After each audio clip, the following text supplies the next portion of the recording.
Welcome to the Deep Dive. Great to be here. Today we are strapping in for a critical look at the United States Civil War. Now, this is a conflict so pivotal, it's often described not just as, a national tragedy, but really as the crucible in which modern warfare itself was forged. That's exactly right. And that's the core mission for this deep dive, really. We're going to take the source material, the works of Schneider, Grimsley, Murray, folks like that, and really unpack how this conflict shifted. Shifted from what, exactly? Well, from the inherited European strategies, mostly Napoleon's ideas, toward the beginnings of modern operational art, and maybe more chillingly, the foundational concepts of what we later called total war. And the sheer scale involved just hits you immediately. I mean, the advance sheet points out the stunning contrast. March 1861, the U.S. Army is tiny. Just, 13,000 officers and men? Barely 13,024, yeah. A small professional force, totally, utterly incapable of handling the crisis that erupted. So the effort needed just to put the Union back together was, immense. It took nearly 5 years of what General Grant himself just called hard fighting. Hard fighting almost feels like an understatement, doesn't it? It points to the grinding nature of this new kind of war, a strategy that had to mobilize millions of men, the entire industrial might of the North. So today we're zeroing in on 3 major transformations that really underpinned that eventual Union victory. What are they? Okay, first there's this radical shift in military theory, basically moving away from relying on one big battle, the decisive Napoleonic battle, toward the birth of operational art. Okay, theory first. What's second? Second, the industrial foundations, often overlooked, but absolutely fundamental. We're talking railroads, sophisticated finance works, the stuff that actually sustains large-scale war. Right, the sinews of war. And third? And finally, the unique challenges and maybe opportunities of mobilizing a mass citizen soldiery, an army driven by mass politics, that changed the very nature of conflict permanently. Okay, let's dive into that first point. Military theory. Before the Civil War, for decades, military thinking was just dominated by Napoleon Bonaparte's legacy.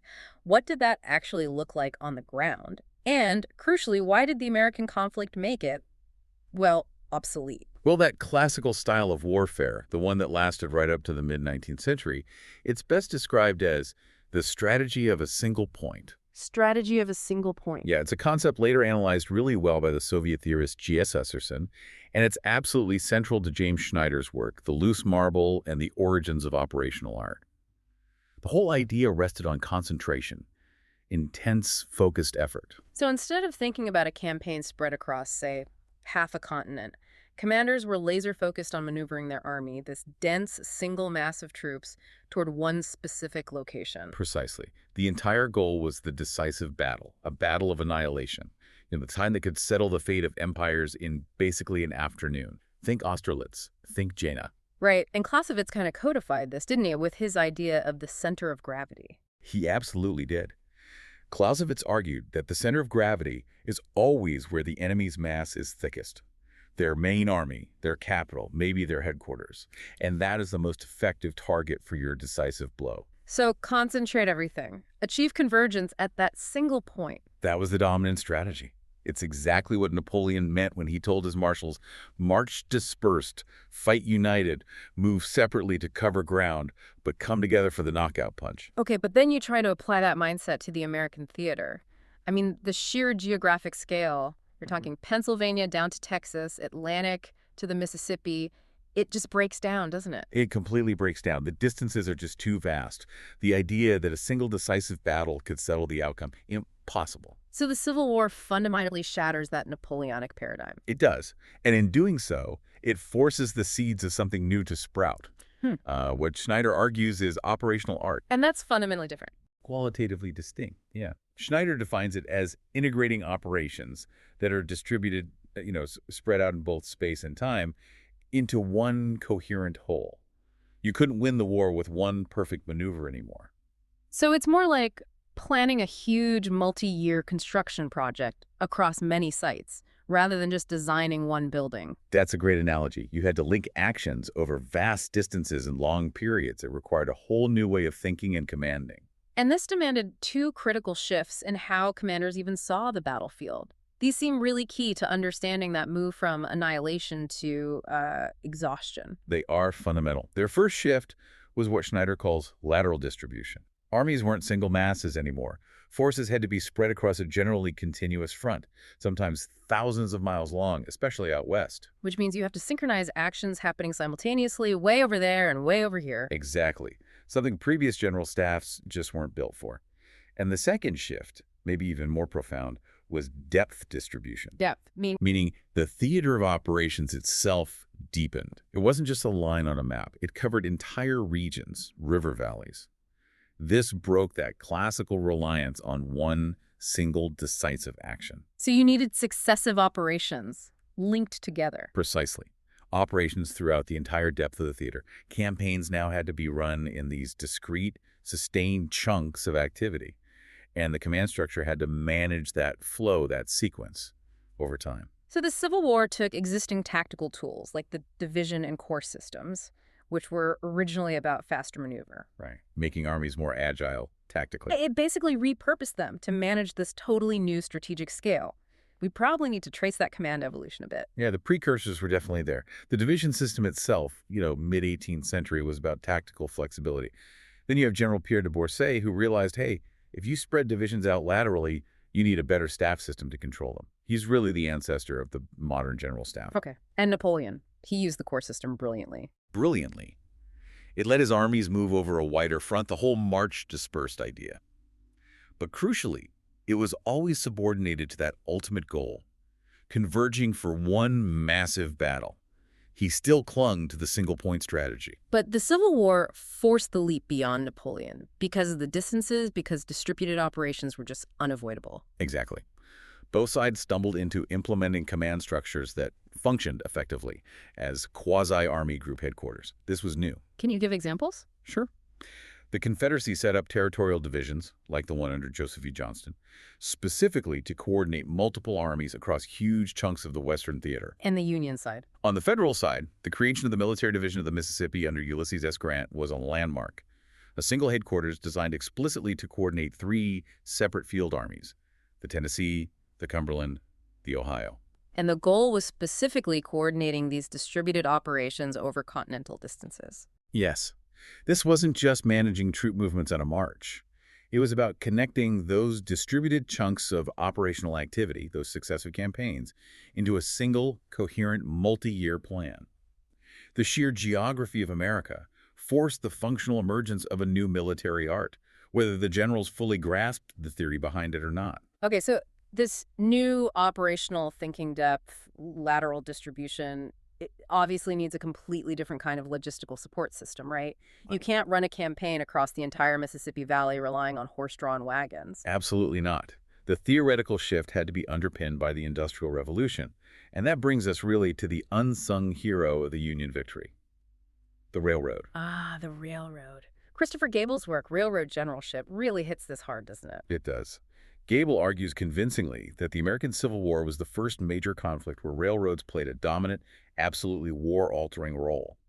The rail system just blew up the scale of warfare exponentially. It allowed the North to move and supply armies of a size never seen before. But Gable also points out this interesting paradox. While rail let you move huge armies and supplies, it actually made that classic Napoleonic strategy harder. If armies didn't have to live off the land and could be resupplied constantly, it made it more difficult to trap and annihilate them quickly using, say, interior lines. That's a really sharp point. It countered the Napoleonic ideal of quickly destroying separated enemy forces one by one. The railroad, ironically, might have prolonged the war by making decisive campaigns harder to achieve while simultaneously enabling the scale needed for a long war. So the Union's ability to master railroad generalship, as Gable calls it, was key. It was the logistical foundation for their strategic victory in 64 and 65. The Confederacy just couldn't match the scale or the organization. The Union commitment to maintaining these lines of communication was, frankly, an incredible feat of public-private administration. Tell us about the structure they set up. You said it was like a modern corporation. Pretty much. They organized the United States Military Railroad, the USMRR, with astonishing efficiency for the time. It had two key parts. Okay. First, the Construction Corps. Their motto was basically speed over permanence. Job 1. Repair or rebuild track as fast as the combat troops advanced. By the end, these crews, 10,000 men, many of them formerly enslaved people, bringing crucial labor skills. Oh. They could replace track, rebuild bridges at an incredible pace, literally keeping pace with invading armies. Wow, just rebuilding the infrastructure as they went. Exactly. And the other half was the Transportation Corps, What did they do? maintenance and operations. Staffed largely by civilian railroad experts, hired and managed by the government, they handled the scheduling, running the trains, routine upkeep, ensuring this continuous, massive flow of everything: ammo, food, replacements. Is there a prime example of this system in action? Oh, absolutely. General Sherman's 1864 campaign from Chattanooga to Atlanta, that's the poster child. Okay. His armies relied on a single railway line stretching back hundreds of miles. The construction corps kept that line open, constantly repairing Confederate sabotage, ensuring a reliable logistical artery for his three armies. Without that railroad mastery, the campaign, the march through Georgia, impossible. Okay, so railroads handle movement and supply, but you still have to pay for all this. Which brings us to the Union's second massive industrial advantage: finance. Mark Grimsley and others argue Northern material superiority was just sitting there, latent, until the Union figured out how to harness it. Exactly. And harnessing it meant tapping into mass politics and this emerging, well, corporatist order, this symbiosis between private enterprise and public administration. But it wasn't easy at first, right? Lincoln himself was worried. Oh, initially it was a disaster. Lincoln famously lamented in early 1862, "The bottom is out of the tub." Their initial financial efforts failed. The response, though, was what Grimsley calls a fiscal military revolution. They basically had to invent a modern financial state almost overnight. How did they pull that off? It clearly wasn't just printing money like the Confederacy tried to do. No, it was much more sophisticated. A balanced approach, loans, a managed currency, and, crucially, internal taxation. The cornerstone was a legal tender act of February 1862. The greenbacks. The greenbacks, exactly. It forced people to accept these new treasury notes for most debts. But, and this is the really clever financial engineering, they made two critical exceptions. Which were? Customs duties, tariffs on imports and interest payments on government bonds still had to be paid in specie gold or silver. So that did two things. Two crucial things. One, it guaranteed the government a steady flow of hard currency. Two, it made federal bonds incredibly attractive investments because your interest was paid in gold. That built confidence. So they created a strong market for government debt. And how did they sell these bonds? Wasn't that also innovative? Hugely innovative. The financier Jay Cooke set up this massive marketing operation, like 2,500 subagents across the North. They sold hundreds of millions in bonds, reaching ordinary people with denominations as low as $50. So it democratized war finance. People felt invested. Absolutely. It raised massive capital, and it gave everyday citizens a direct stake in the Union's success. You were literally earning interest from winning the war. But loans and currency weren't enough. You mentioned taxation. Right. To manage inflation and make sure the burden was shared, they passed the Internal Revenue Act of July 1862. This wasn't some minor tax. It was a truly comprehensive program. What did it include? Excise taxes on manufactured goods, luxury taxes, inheritance taxes, and, remarkably for the time, a graduated income tax, which they actually raised significantly in 1864. Wow. And this system worked. It worked incredibly well. It aimed for relatively equitable distribution, consistent enforcement, and it helped keep inflation remarkably low for a major war. By the end, prices were only about 80% higher than in 1861. Historically, that's very stable. Now let's contrast that, because the story for the Confederacy is starkly different, isn't it? Oh, it's night and day. And it's a direct cause of their defeat.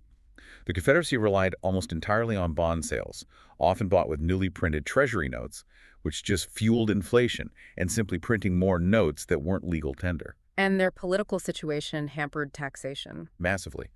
Their conservative base, the planter class, resisted significant taxation, especially on the main sources of Southern wealth, land and slaves. Initially, those were largely exempt. This refusal to tax effectively was financial suicide, Leading to catastrophic inflation. Just to give you a number, a Confederate dollar, worth maybe 90 cents in gold in 61, was worth about 5 cents by May 1864. Utter collapse of value. And this lack of stability had real consequences beyond just the economy. Absolutely. It crippled their ability to buy supplies, and it completely undermined popular support for the war effort. Which connects back to the citizen-soldier issue. Paul Escott talks about a quiet rebellion among yeoman farmers, feeling the burden wasn't shared fairly with the planters. It absolutely fueled that resentment. And the Confederacy's desperate measures, like the widely hated 10% tax in kind, demanding crops and livestock directly from farmers, just made things worse. And the military impact. Mass desertion. Robert E. Lee himself complained to Jefferson Davis right before the crucial 1864 Overland Campaign that 5,500 men, a significant chunk of his army, were absent without leave. Grimsley's conclusion is stark but accurate. Union financial policies built stability and support. Confederate policies crippled their economy and drove soldiers away through sheer privation. So by 1864, the Union has the industrial muscle, the financial stability. The big challenge is applying that overwhelming force effectively across this huge distributed battlefield. This is where Grant comes in as commanding general. His vision seems to bridge that gap between the new operational art theory and the material reality. Absolutely. Grant's campaign plan for 1864, which he laid out clearly, for instance, in his April letter to Sherman, was really the definitive statement of this new operational art in practice.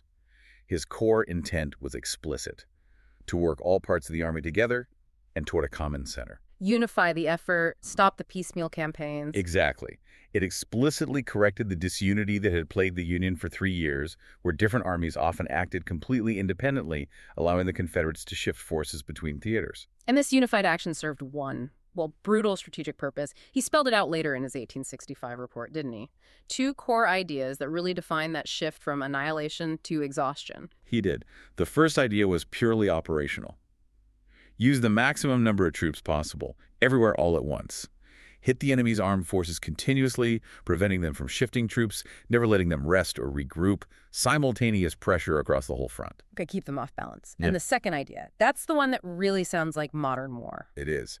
His second point was, and this is a direct quote referenced by Howell, quote, to hammer continuously against the armed force of the enemy and his resources until by mere attrition there should be nothing left to him. Hammering, attrition, nothing left. That's not seeking a clever maneuver for one big win. No. This was a conscious policy of strategic exhaustion. As Schneider noted, Grant formalized the shift. The goal wasn't annihilation in a single battle. It was to systematically grind down the Confederacy's ability and will to fight over time until the cost just became unbearable, politically and physically. A massive, sustained grinding operation. So let's look at how this plan was actually executed. Willie Howell lays out the distributed nature of it, simultaneous offensives, huge distances. What were the main components? Okay, the main attack in the east. That fell to the Army of the Potomac, under Major General George Meade, their specific target. General Robert E. Lee's Army of Northern Virginia. Grant's famous instruction to Meade was simple and direct. Wherever Lee goes, there you will go also. Just stick to him. Fight him constantly. And Grant himself was there with Meade's army. But political factors influenced even how they attacked Lee, right? They did. Grant later admitted he personally preferred attacking Richmond via the James River, logistically easier.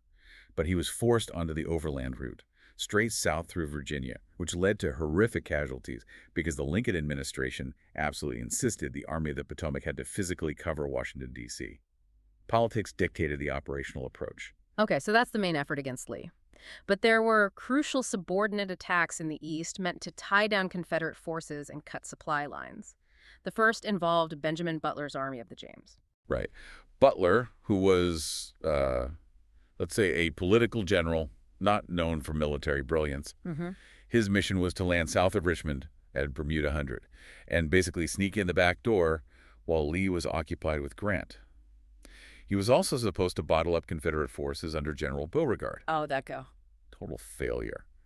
Beauregard completely outmaneuvered him, defeated him, and ended up bottling Butler up instead. Grant's assessment was scathing but accurate. Butler was as completely shut off as if he had been in a bottle strongly corked. A tactical disaster, and it meant Beauregard's troops were eventually available to reinforce Lee. Not great. And the second subordinate attack in the east, Franz Sigel in the Shenandoah Valley. Another political general, another immediate failure. Sigel was supposed to advance up the Shenandoah Valley, seize the vital rail junction at Lynchburg, cutting Lee's supplies from the west. Right. He barely started before he was defeated and retreating. Chief of Staff Halleck's message to Grant, quoted by Grimsley, was just dripping with contempt. Sigel is already in full retreat. He will do nothing but run. He never did anything else. So 2 major failures on the subordinate fronts. Sounds bad for Grant's grand plan. Tactically, yes. But here's where you see the strategic logic of attrition and operational art. Grant was pragmatic. His view, paraphrased, was these forces had to either succeed and inflict damage, or, by failing but still drawing off Confederate troops, they would allow someone else meaning Meade or Sherman, to skin the main enemy armies. Even failure served the larger purpose. Because the overall plan remained sound thanks to the main attack in the West. Exactly. That was General William T. Sherman, commanding the combined armies of the Military Division of the Mississippi, moving south from Chattanooga toward Atlanta. His mission was twofold. First, fix the main Confederate army in the West under Joseph Johnston, so Johnston couldn't reinforce Lee. Second, inflict maximum damage on the Confederacy's resources, railways, factories, supplies in Georgia. And Sherman understood this new way of war, this coordinated approach. Perfectly. When Grant laid out the plan, Sherman's response just nails the concept that we are now all to act on a common plan, converging on a common center, looks like enlightened war. He got it. So that's the key takeaway from 1864. Even the tactical failures, like Butler and Sigel, ultimately contributed to the strategic goal. Yes, they served the purpose of attrition. As Howell emphasizes, their campaigns, however badly executed, demanded Confederate attention and troops.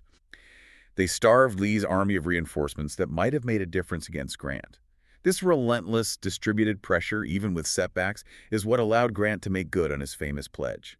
I propose to fight it out on this line if it takes all summer. The sustained theater-wide pressure was the new reality. This brings up a bigger question. Was the Civil War truly a military revolution? People often point to new technologies, the rifled musket, maybe the telegraph, but Mark Grimsley argues the revolution wasn't just about the tech itself. Right.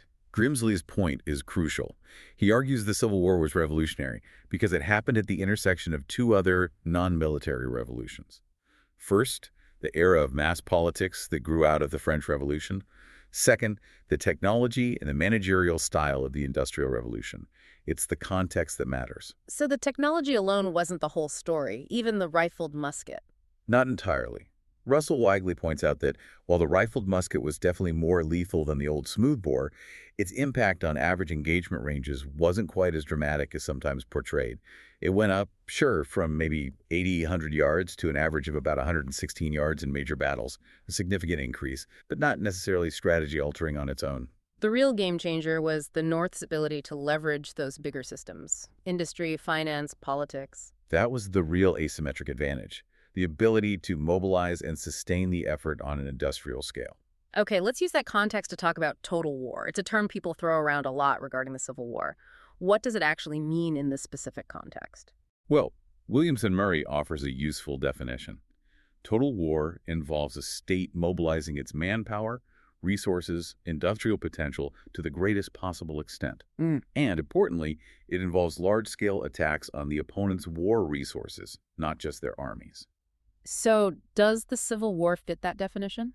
Grimsley argues yes, in terms of total resource mobilization, absolutely. The North, and defensively the South, threw pretty much everything they had into it. But he's careful to distinguish it from the 20th century version, which often included the widespread, deliberate targeting and killing of civilians as a primary tactic. That wasn't the main feature here. But what about the big destructive raids? Sherman's march to the sea, Sheridan in the Shenandoah Valley, those certainly felt like total war to the people experiencing them, and they targeted civilian property and resources on a massive scale. They absolutely did. And Grimsley acknowledges this, but he also provides historical context. He points out that deliberately destroying property to cripple an enemy's resources and break civilian morale wasn't actually new. He compares them to the chevauchés of the 100 Years' War-long destructive raids deep into enemy territory. Okay, so the tactic wasn't brand new, but was the rationale behind it different in the Civil War? Yes, that's the key difference. The rationale was modern, rooted in that idea of mass politics and a hostile people. Sherman himself articulated it very clearly. What did he say? Why did he feel it was necessary to target civilian resources and morale? In his famous letters, particularly one to Chief of Staff Halleck in December 1864, Sherman stated it plainly. He said, essentially, this war is different from European wars. We aren't just fighting enemy armies, we're fighting a hostile people.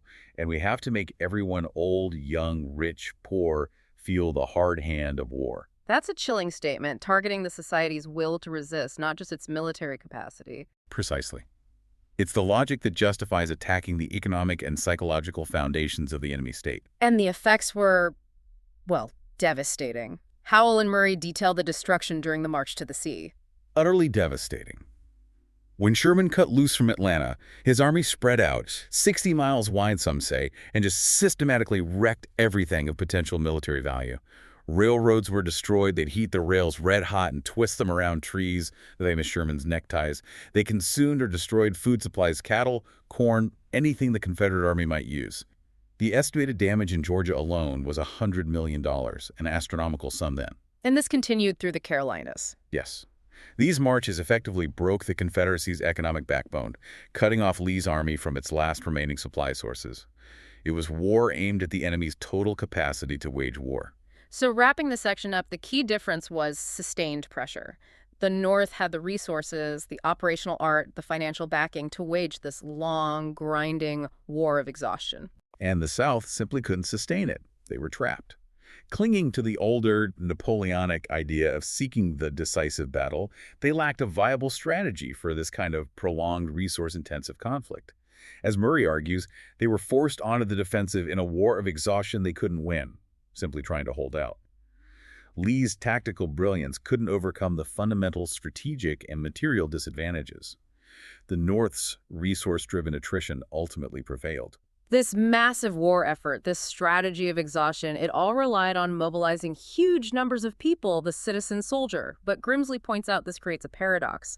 These volunteer armies were driven by popular sovereignty, right? A deep belief in their cause. Yeah, a profound identification with their government's goals. That's what motivated hundreds of thousands to volunteer initially. But that same democratic spirit, that sense of being a citizen first, soldier second, it doesn't always mesh well with traditional military discipline, does it? Not at all. It created huge challenges for professional commanders. These weren't passive peasants conscripted into a king's army. These were, in their own eyes, virtuous citizens temporarily in uniform. And they acted like it. They often rejected passive obedience. They insisted on electing their own officers, especially early in the war. They'd openly argue about policies. For instance, many Northern soldiers hated the initial kid glove policy towards Southern property. They felt they were sacrificing, so why protect the property of rebels? They'd just take fence rails for firewood, help themselves to food. Discipline was a constant struggle. And big political issues like emancipation and recruiting black soldiers also caused friction within the ranks. Absolutely. The Emancipation Proclamation, while strategically crucial for the Union war effort, was deeply controversial among many white soldiers. There was significant resentment and resistance to serving alongside African-American troops. Grimsley notes even Grant was initially skeptical. He was. And it had operational consequences. During the critical Overland Campaign in '64, you had about 4,000 United States colored troops who were mostly relegated to guarding supply lines, not used in the main assaults, partly due to this internal resistance and prejudice. Another huge problem stemming from the volunteer system was retention, right? Especially when enlistments started expiring. Oh, massive problem for the Union. Because they generally chose to honor the original 3-year enlistment contracts.